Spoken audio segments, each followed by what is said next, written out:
সবাইকে মনের ভিতরে গেঁথে রাখতে হবে, যারা 4 দিন আগে তৃণমূল করছিল, পঞ্চায়েতের ভোট পর্যন্ত তৃণমূল করছে, আজকে যদি হঠাৎ কংগ্রেসকে দেয়, বাড়ি থেকে বার হতে দেবো না। আর একটা কথা বলতে যাই, আর একটা জিনিস, আমি একাই নয়, সবাইকে মনের ভিতরে গেঁথে রাখতে হবে, যারা 4 দিন আগে তৃণমূল করছিল, পঞ্চায়েতের ভোট পর্যন্ত তৃণমূল করছে, আজকে যদি হঠাৎ কংগ্রেসকে দেয়, বাড়ি থেকে বার হতে দেবো না।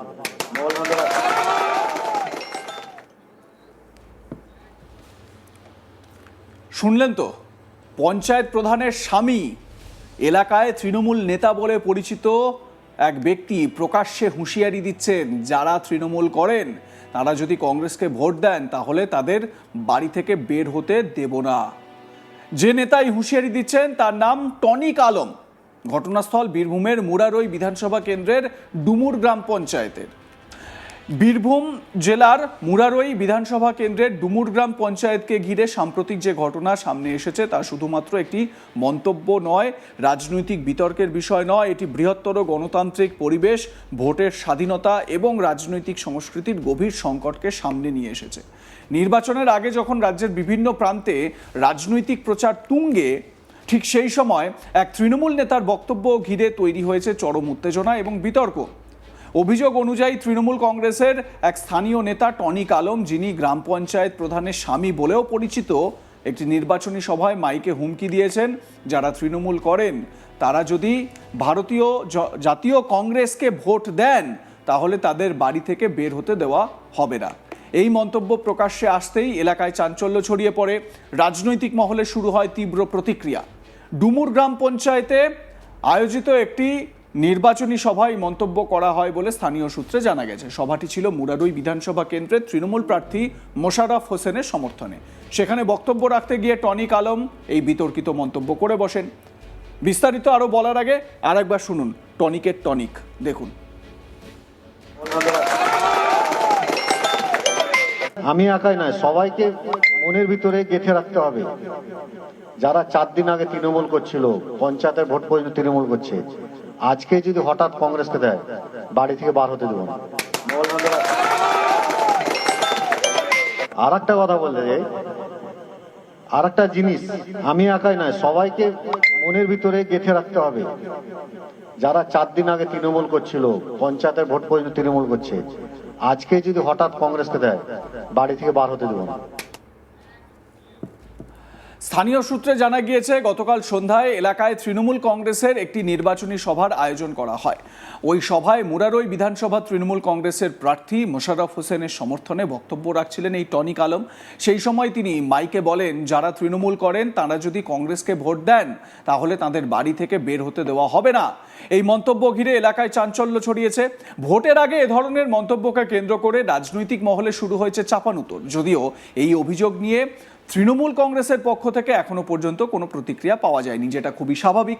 এ বিষয়ে বিজেপির জেলা সভাপতি উদয় শঙ্কর ব্যানার্জি বলেন, এবারের ভোট মানুষের ভোট। মুরারইয়ের বুকে যেভাবে টনিক বলে একজন হুমকি দিচ্ছে, এটা গণতন্ত্রের উপর আঘাত। ওনারও ব্যবস্থা হবে। মুরারইয়ে তৃণমূল অনেক পিছিয়ে রয়েছে, 3 নম্বরেও হয়ে যেতে পারে। এখানে লড়াই হবে, সংখ্যালঘুরাই এখানে সংখ্যাগুরু হয়েছে।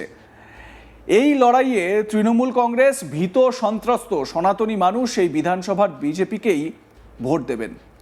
বিজেপি জেলা সভাপতি উদয় শঙ্কর ব্যানার্জি কি বলছেন শুনুন।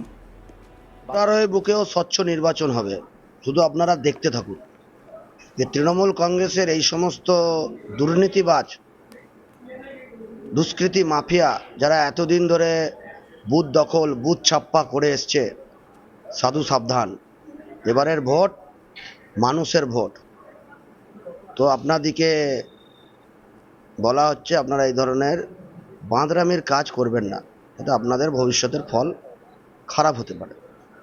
আর মুরারইয়ের বুকে যে ঘটনা ঘটছে, যে টনিক বলে কোনো ছেলে ঘরে ঘরে গিয়ে থ্রেট দিয়ে আসছে, তো দেখুন এটা একদমই গণতন্ত্রের উপর আঘাত।